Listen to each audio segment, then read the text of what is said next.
C'est-à-dire qu'il y avait toujours des gens privilégiés, il y avait toujours des gens bien choyés, il y avait toujours des gens qui étaient bien introduits au sein du sérail algérien, il y avait toujours des gens qui avaient des copains et des copines au sein du pouvoir qui pouvaient prendre l'autorisation. Douzna à l'entrée sociale, darna, 8 mois de fermeture des frontières. Les 3 premiers mois qu'on appelait médicalement et scientifiquement c'était justifié. Le 4e, 5e mois, il fallait commencer à ouvrir partiellement le pays. Tu ne peux pas maintenir un pays fermé. Le virus a déjà circulé en Algérie. Nous avons pratiquement 500 000, voire plus de 600 000 Algériens qui ont été déjà touchés par le virus dès la fin de l'été, avec le pic de l'épidémie que nous avons vécu entre juillet et août. Donc le virus m'char, les hôpitaux étaient saturés. Donc ça ne sert à plus rien, ça ne servait à rien de fermer les frontières totalement. Contrairement à la Tunisie qui a commencé à ouvrir ses frontières dès le mois de juin, ensuite le Maroc à partir du mois d'août, partiellement, avec un début de préparation depuis le mois de juillet, l'Algérie, aucune ouverture partielle. Le monde entier a commencé à ouvrir ses frontières avec un dispositif sanitaire strict. C'est quoi ce dispositif sanitaire?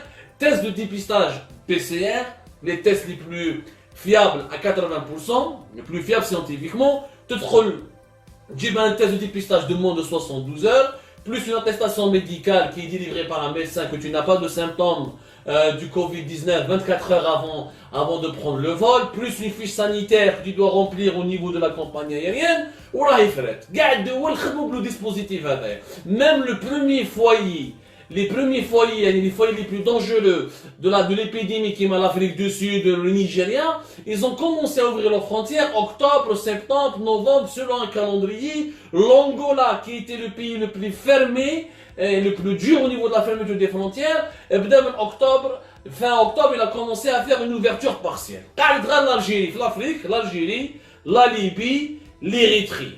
Les 3 pays, la Libye elle est en guerre, l'Érythrée, l'un des pays qui est totalement, c'est une dictature. L'Érythrée, l'Éthiopie, c'est un pays de l'Afrique de l'Est, il était en guerre contre l'Éthiopie, c'est une dictature atroce, comme l'Érythrée qui troll le bled avec, même il y a un micro-ordinateur, ils حلوا لك l'ordinateur, يقعدوا يشوفوا les fichiers تاعك, يشوفوا les fichiers, شكون اللي داز, اسكو عندك un fichier, واش عندك في لا كوربي, واش عندك في لاج 10, c'est une dictature atroce, c'est la Corée du Nord de l'Afrique. Ou Madagascar, c'est un cas spécial.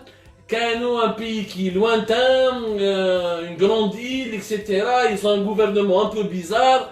Ils pensent pouvoir lutter contre le coronavirus Covid-19 avec des plantes médicinales. Kano mais c'était l'un des pays en Afrique qui a maintenu une fermeture assez sévère.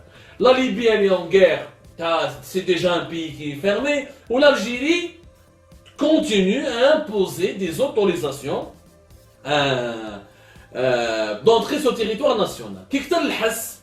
Le monde entier parlait de l'Algérie. Les médias internationaux commençaient à s'intéresser à l'Algérie. Les rassemblements de la diaspora algérienne, les rassemblements de protestation de la diaspora algérienne, les actions de protestation, les sit-in, etc. قادوا الجزائرية en panique, تبون ما كاينش président de la République ما جاش باش يكالميو الشعب داروا un nouveau dispositif اللي بداوه le 23 décembre هذا du 23 décembre jusqu'au 31 janvier. واش داروا؟ شوفوا يعني النظام الجزائري كيفاش يتلاعب مع شرف الجزائريين مع كرامة الجزائريين. يعني نورمالمون النظام الجزائري يتكاكا شوية قال يا جماعة on peut pas continuer comme ça. دستوريا سياسيا واخلاقيا ما عندكش الحق تمنع لولد البلاد يدخل لبلاده. Dans aucune législation mondiale, ni nationale, ni morale, ni constitutionnelle, tu ne peux interdire à quelqu'un d'entrer dans son propre pays. Même s'il est malade, même عنده corona Covid-19, يبقى وليد بلادك تجيبو تحطو en confinement, ما توشاش خليه pendant confinement pendant 15 jours. Même إذا حب يموت في السبيطار تاع بلادو، حقه يدخل لبلادو.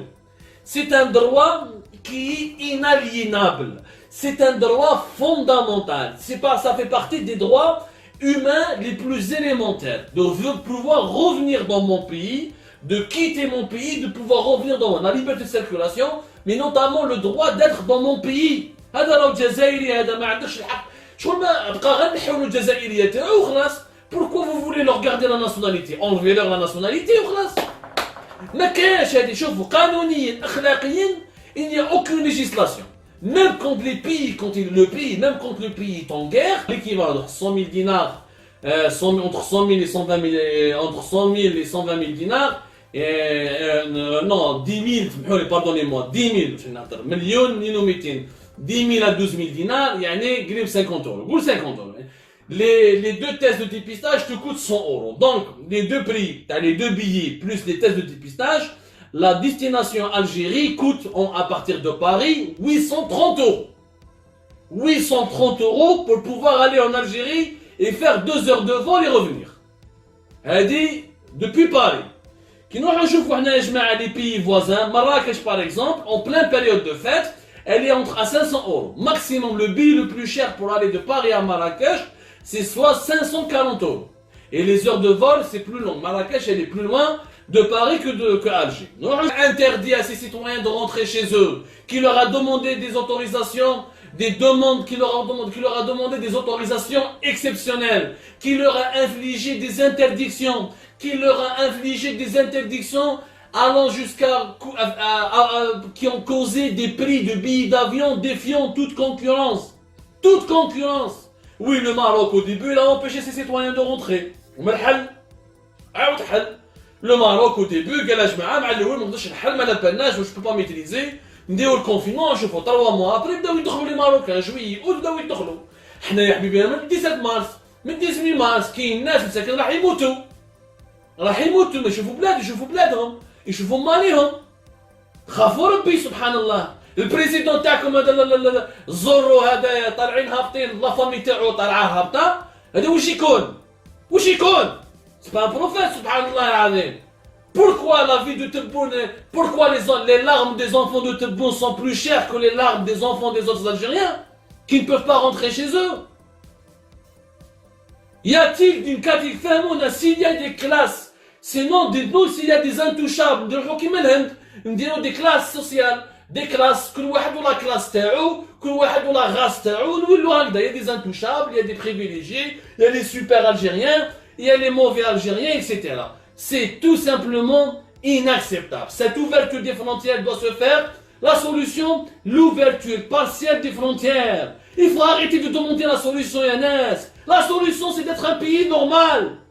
Un pays normal, c'est quoi? C'est un pays normal. On rentre avec test de PCR de moins de 72 heures. On rentre avec fiche médicale, attestation médicale, une fiche normale, comme tous les pays du monde. Nous ne voulons pas être comme la Corée du Sud, comme le Japon. Nous voulons être un pays normal. Avoir un président qui peut marcher, qui peut parler, qui peut ouvrir sa bouche, qui peut clignoter, qui peut me signer, oui, j'ai mis bêche 10 minutes. Être un pays normal. Un pays normal. Ouverture partielle des frontières. Faire des tests PCR de 72 heures. Limitation du nombre de vols, naturellement. Gérer les créneaux horaires, doter l'aéroport d'Alger d'un laboratoire de test PCR s'il y a un doute sur un passager qu'on devrait réexaminer, et développer ou acheter les tests antigéniques qui ont montré une partie de leur efficacité, acquérir les technologies des tests salivaires qui sont beaucoup moins chers et apparemment plus rapides que les tests PCR. La solution est de faire comme les autres pays, faire comme la Tunisie, comme le Maroc, faire comme le Sénégal, comme l'Angola. Faire comme l'Éthiopie.